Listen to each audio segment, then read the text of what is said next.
Hello dear students, welcome to my YouTube channel. आपको हमारे YouTube channel पर बहुत बहुत स्वागत है।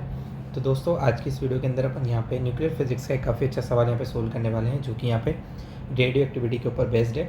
सो सवाल आपके लिए काफ़ी ज़्यादा इंपॉर्टेंट रहेगा, इसलिए वीडियो को लास्ट तक जरूर देखिएगा। वीडियो पसंद आए तो प्लीज़ वीडियो को लाइक जरूर कीजिएगा, और चैनल पर नहीं तो पहले प्लीज़ चैनल को सब्सक्राइब जरूर कर लीजिए, ताकि आपको इस प्रकार का कंटेंट रेगुलर बेसिस पर मिलता रहे। तो सबसे पहले अपन सवाल समझते हैं कि अपन को सवाल के अंदर क्या दिया हुआ है। The radio active isotope x with a half-life 1.37 10 to the power 9 year decays into Y, which is stable. A sample of rock from the moon was found to contain both the element X and Y in the ratio 1:3. The age of the rock is. So इस सवाल के अंदर हमको यहाँ पे कहा गया है, हमारे पास एक आइसोटोप था X जो कि रेडियो एक्टिव है, जिसकी हाफ लाइफ हमको दे रखी है। वो यहाँ पे Y में क्या होता है, डीके होता है। अब हमें यहाँ पे मून के ऊपर एक सैंपल फाइंड आउट हुआ है, जिसके अंदर एलिमेंट X भी और Y भी, और उनका जो रेशियो है वो 1:3 है। तो हमको यहाँ पे age of the rock find out करनी है, कितनी यहाँ पे होगी। ठीक है, इनिशियली हमारे पास सिर्फ यहाँ पे कौन सा न्यूक्लियाई है, एक्स यहाँ पे न्यूक्लियाई है। ठीक है, तो यदि यहाँ पे मैं बात करूँगा टी बराबर 0 वाली कंडीशन की, तो इस टी बराबर 0 पे मेरे पास ओनली कौन सा न्यूक्लियाई है, एक्स ही है मेरे पास अवेलेबल है। और लेट से कि आफ्टर टाइम, किसी टाइम टी बाद मेरे पास न्यूक्लियाई क्या हो गए, एक्स एंड वाई हो गए हैं। ठीक है ना, एक्स जो हो गया वाई में क्या हो गया है, यहाँ पे डिसइंटीग्रेट हो गया है। ठीक है, अब वाई यहाँ पे स्टेबल है, तो यहाँ पे फर्दर इसका जो डीके है वो यहाँ पे नहीं होगा, क्योंकि वाई कैसा न्यूक्लियाई है, यहाँ पे स्टेबल न्यूक्लियाई है। ठीक है, टी बराबर 0 पे तो ओनली हमारे पास क्या था, एक्स था। टी बराबर टी टाइम पे जो एक्स है वो वाई में यहाँ पे डीके हो गया, तो हमारे पास अब क्या बचे, एक्स और वाई यहाँ पे बचे हैं। ठीक है ना, ये एक्स यहाँ पे कुछ कम हो गया होगा। ठीक है, लेट्स से इसको मैं एक्स डैश यहाँ पे बोल देता हूँ। ओके, चलिए, तो ये एक्स डैश और वाई हमारे पास हो गए हैं। अब इनका जो रेशियो है वो हमको कितना दे रखा है, 1:3, यानी कि ये मुझे कितना मिला है 1, और ये कितना मिला है मुझे 3 मिला है। अब अगर यदि मैं देखूँ बाद में ये कितना हो गया, 1 और 3 हो गया है, तो टोटल मिला के ये दोनों कितने हैं, 1 + 3 = 4 है।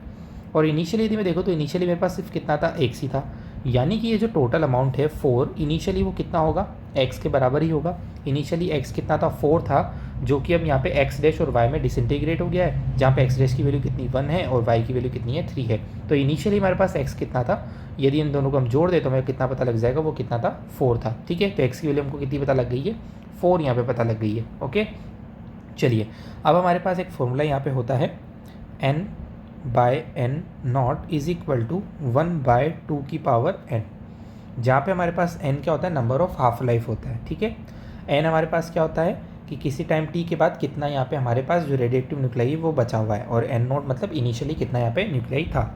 तो n की जगह मैं लिख सकता हूँ यहाँ पे x डैश, इनिशियली मैं लिख सकता हूँ यहाँ पे x = 1/2n।